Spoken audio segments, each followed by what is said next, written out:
Con respecto a la sexta jornada técnica, vamos a hablar sobre la gestión de la calidad de agua.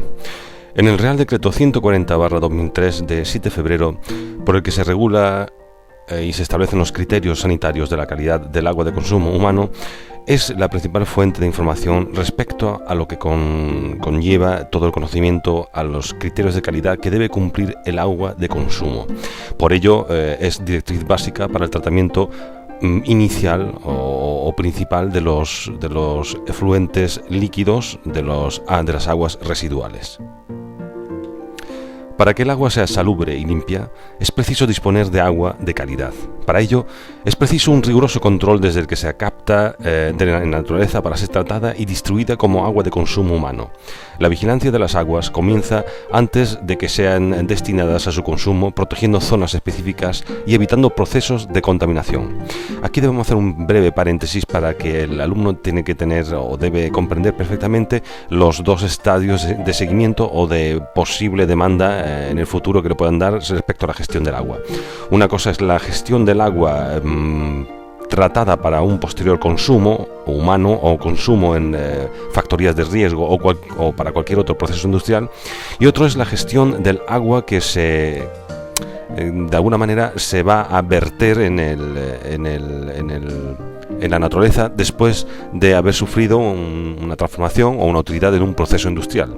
Es decir, no es lo mismo tratar y estudiar el agua que se va a usar en un proceso, bien sea de potabilización o un proceso de tratamiento, y una cosa bien distinta es el tratamiento del agua respecto al efluente, es decir, una vez utilizado en un proceso, bien un proceso industrial o bien en una comunidad de propietarios o una comunidad donde el agua residual debe ser tratada y gestionada con unos criterios que aquí también vamos a tratar.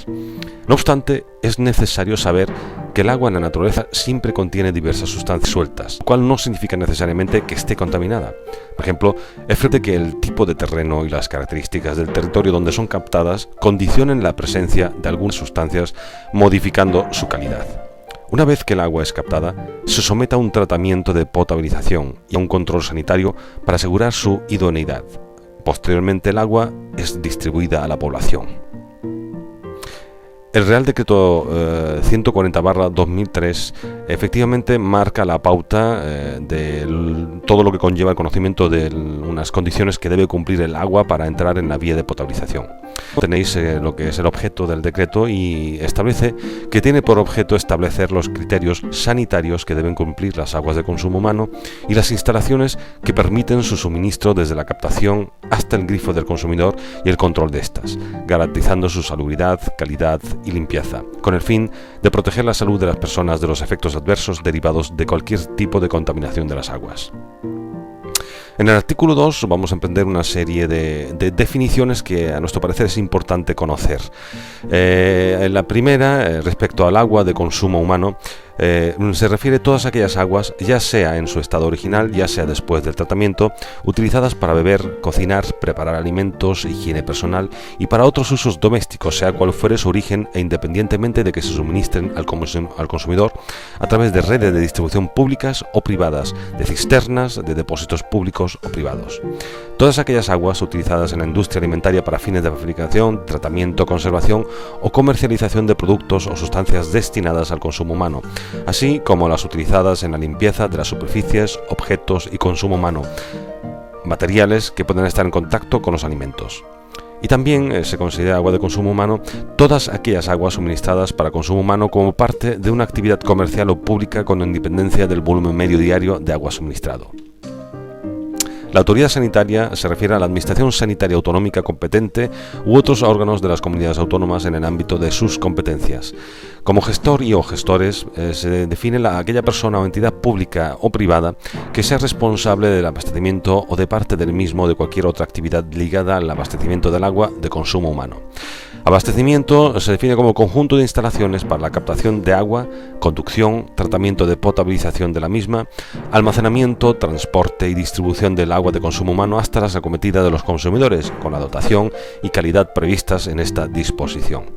El agua destinada a la producción de agua de consumo humano son aquellas aguas que, independientemente de su origen, sufran o no un tratamiento, vayan a ser utilizadas para el consumo humano. Una fuente natural es la captación o captaciones no utilizadas con fines comerciales y no conectadas a depósitos, cisternas o redes de distribución. Y un punto de muestreo es el lugar para la toma de muestras de agua de consumo humano para el control de la calidad de estas. El valor paramétrico es el nivel máximo o mínimo fijado para cada uno de los parámetros a controlar, ya sean físicos, químicos o biológicos. Y daros cuenta que son los tres caracteres que marcan estos parámetros, estos valores paramétricos: químicos, físicos y biológicos. El resultado es el valor cuantificado de un parámetro con un método de ensayo concreto y expresado en las unidades fijadas en el anexo 1 del decreto, que luego posteriormente veremos. Los plaguicidas son los insecticidas, herbicidas, fungicidas, nematocidas, acaricidas, algicidas, rodenticidas, molusquicidas orgánicos, metabolitos, productos de degradación o reacción y los productos relacionados con los reguladores de crecimiento. Una sustancia es todo producto o sustancia o preparado que se agrega al agua o sea empleado en su potabilización o mejora, así como los utilizados para la limpieza de superficies, equipos, recipientes o utensilios que estén en contacto con el agua de consumo humano. A estos efectos se dividen en los siguientes grupos. Tenemos los desinfectantes, desinsectantes, los desinfectantes para aguas, los desinfectantes para superficies, los algicidas y antiincrustantes y otras sustancias. En los primeros, los desinfectantes para agua, productos empleados para la desinfección del agua de consumo humano, como puede ser el cloro, por ejemplo.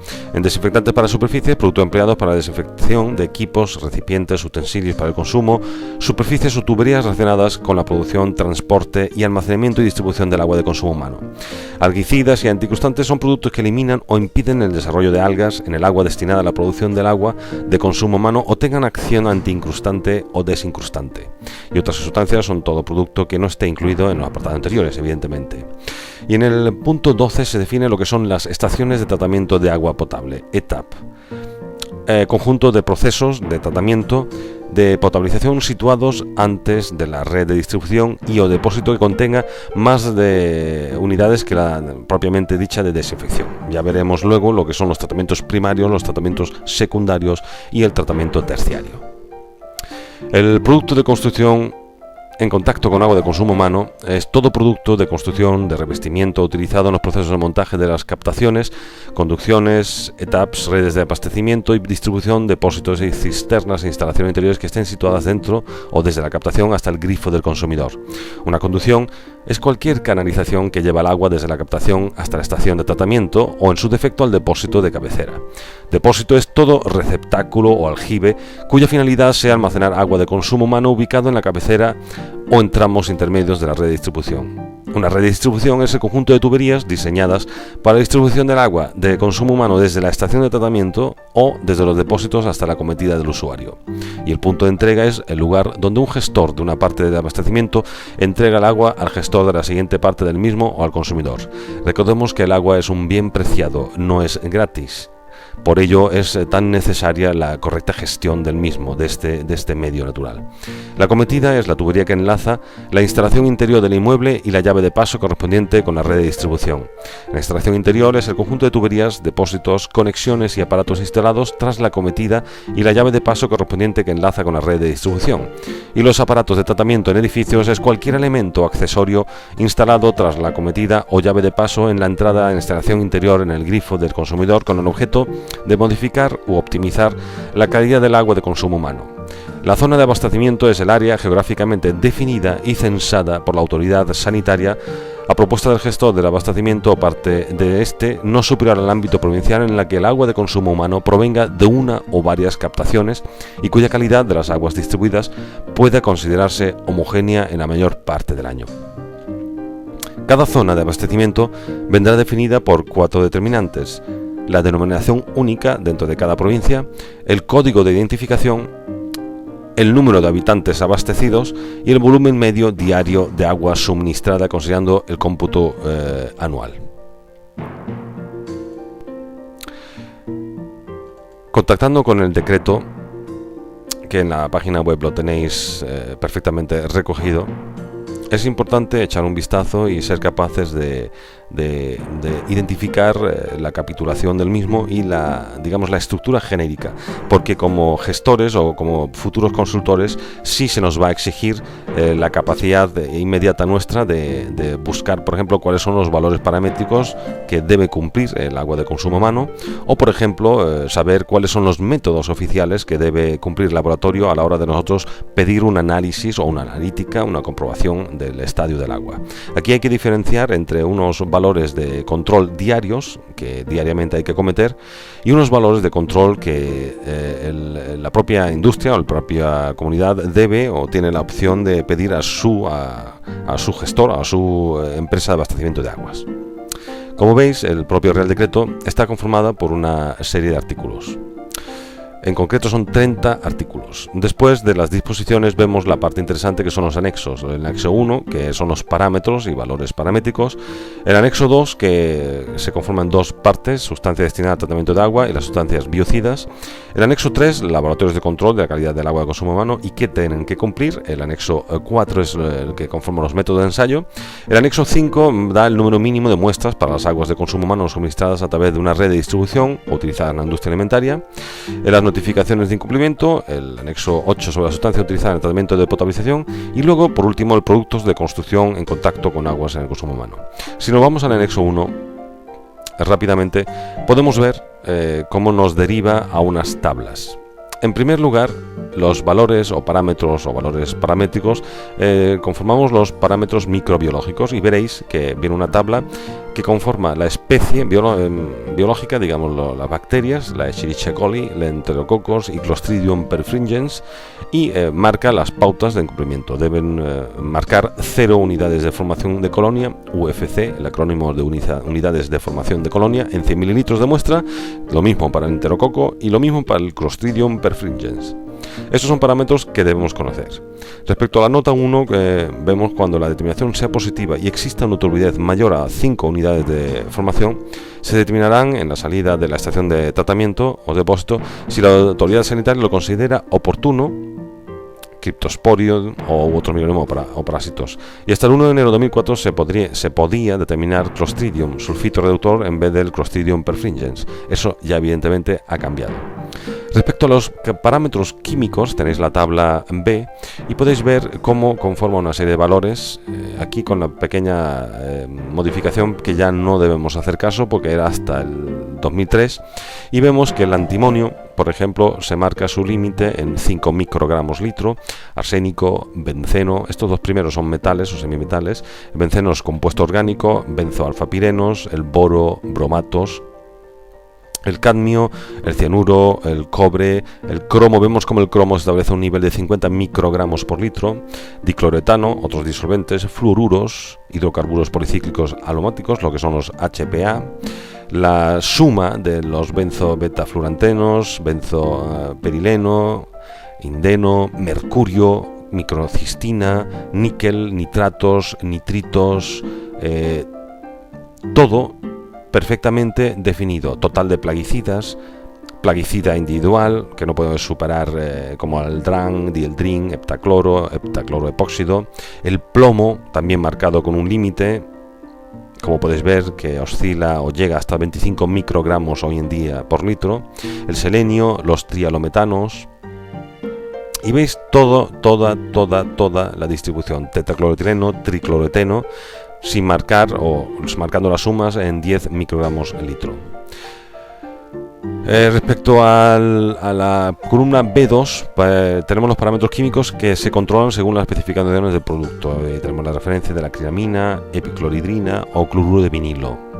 También tenemos los parámetros indicadores, ¿de acuerdo?, que son lo que tiene que cumplir en una analítica normal. Tenemos bacterias coliformes, recuento de colonia a 24 grados, el aluminio, el amonio, el carbono orgánico total, cloro combinado residual, cloro libre residual, cloruro, color, la conductividad marcada en un límite de 2500 microsievert por centímetro a la menos 1, el hierro, la cantidad de manganeso, el olor, la oxidabilidad, marcada como una franja de DBO o DQO, que ya posteriormente veremos.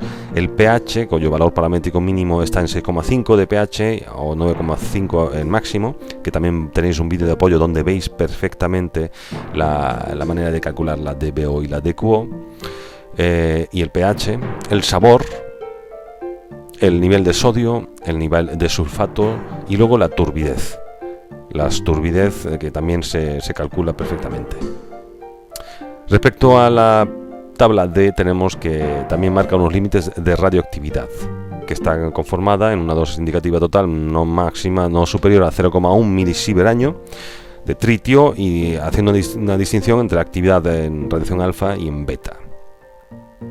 En anexo 2, como podéis ver, o como antes dijimos también, hay una tabulación de las sustancias destinadas al tratamiento del agua de consumo humano, excepto los biocidas, que está en el otro punto.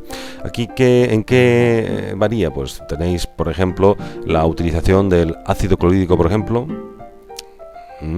Entonces, vemos aquí el número CAS, el número EINEX, la función principal, que es utilizado como corrector de pH, regenerador de resinas, recursos de dióxido de cloro, el control analítico adicional con el índice de Langelier, ¿de acuerdo? Y te marca la manera de calcularlo y la manera de perfectamente parametrizarlo. En la conjunción del propio decreto veis cómo va desarrollando en los artículos desde el ámbito de aplicación, responsabilidades y competencias, criterios de calidad del agua de consumo humano, punto de cumplimiento de los criterios, la captación del agua donde tiene que hacerse, las conducciones de agua, las sustancias para el tratamiento que son aceptadas, tratamiento de potabilización de agua de consumo humano, el depósito y cisternas, la distribución del agua, las inspecciones sanitarias que tienen que hacerse, el personal habla sobre las condiciones de los laboratorios de control a utilizaros, el control de la calidad de agua de consumo humano, el autocontrol que tiene que llevar la propia gestora haciendo sus valores mínimos de pH y de cloro libre total, la vigilancia sanitaria, el control del grifo del consumidor, las prórrogas pertinentes, y luego también habla sobre el SINAC, que es el Sistema de Información Nacional de Agua de Consumo. El Ministerio de Sanidad y Consumo establece un sistema de información relativo a las zonas de abastecimiento y control de la calidad del agua de consumo humano denominado SINAC. La utilización y suministro de datos en soporte informático al SINAC será obligatorio para todas las partes implicadas en el suministro de agua de consumo humano contempladas en esta disposición a lo largo de todo el territorio nacional. Respecto a ese parámetro, podéis ver que en la página web que conforma el propio ministerio, por así decirlo, tenemos un nexo, un link que inmediatamente te relaciona con lo que son las FAQ, las preguntas frecuentes o más frecuentes sobre el agua de consumo. Y podéis ver preguntas muy interesantes, como por ejemplo ¿cuál es mi responsabilidad como propietario de un inmueble en cuanto a la calidad de agua de consumo? Y dice aquí que los propietarios de los inmuebles son responsables de mantener la instalación interior del agua en perfectas condiciones a efectos de evitar empeoramiento de la calidad desde la acometida hasta los grifos.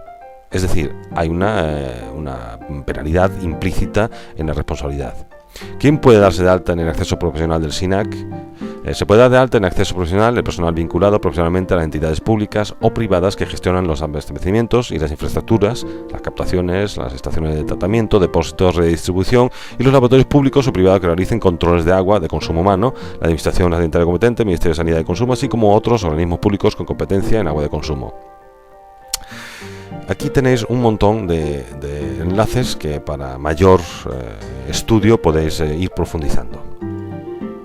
Respecto a la estructura de nuestra exposición, brevemente definir cuáles son la clasificación de las aguas residuales industriales por subsectores. Las aguas resultantes de todos los procesos se pueden resumir en los siguientes tipos: aguas residuales industriales como resultado de las distintas etapas de fabricación, aguas residuales sanitarias asimilables a urbanas, que son las consecuencias de la población, trabajadores que participan en los procesos, etc. Aguas de circuitos de refrigeración, que son las responsables del intercambio de calor entre un equipo, una prensa, motores, cogeneración, centrales eléctricas y refrigerante, que es agua, y aguas de procesos. Las características de cada uno de estos tipos de agua son muy diferentes entre sí, dando lugar a problemas muy diversos y específicos. Los sistemas de producción, puntos en los que se originan las aguas residuales.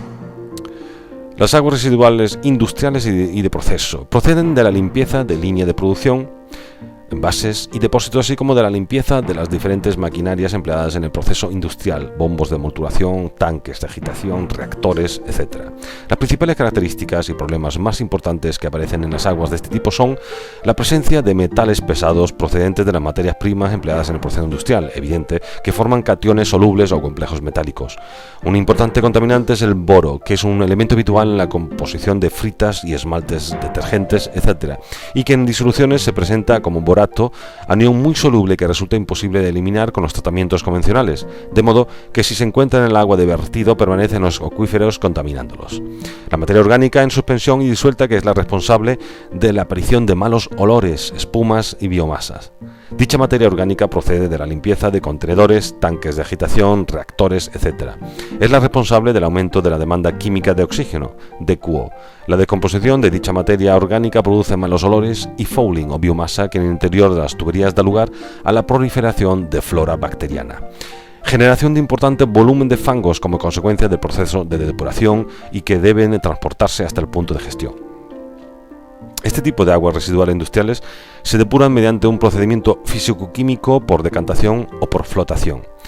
Las aguas residuales sanitarias se originan como consecuencia de la presencia de trabajadores en las plantas, provienen de los aseos, duchas, lavabos y comedores. Se trata de aguas asimilables a urbanas. Contienen elevadas concentraciones de materia orgánica, evidente, y compuestos nitrogenados. Su proceso de depuración no tiene nada que ver con el de las aguas industriales y se debe someter a un tratamiento biológico para condicionarlas y poder realizar un vertido de condiciones controladas. Las aguas de circuito de refrigeración, esta supone un apartado especial dentro de la industria, ya que no se trata de aguas residuales, aunque en ocasiones presentan volúmenes y caudales de agua muy importantes. La utilización del agua como fluido refrigerante es una práctica ampliamente extendida, ya sea en el sistema de un solo paso en un sistema semicerrados y cerrados. El agua se considera el disolvente universal, ya que la misma solubiliza tanto una roca como el propio acero. A su vez, los componentes salinos presentes en el agua pueden producir modificaciones muy importantes en el comportamiento de la misma. Como sabéis, no es lo mismo un agua dura que un agua blanda, con alta concentración de calcio y magnesio o poca. La cal, evidentemente, en unos casos será un problema de estructura y un problema para los sistemas de transporte del agua. Las aguas de proceso son las aguas que se reutilizan dentro del proceso industrial. Su función principal es la de refrigerar un proceso, como por ejemplo las muelas de pulido o sierras de corte. También puede ser el agua de caldera, igual que las aguas de circuito de refrigeración no se consideran aguas residuales. Las principales características son la elevada salinidad provocada por el continuo aporte de sales procedentes de los diferentes procesos, cosa que es un problema para las calderas. Los elevados valores de conductividad hacen que aparezcan problemas de corrosiones e incrustaciones sobre las máquinas y tuberías, reduciendo considerablemente la vida media de las mismas.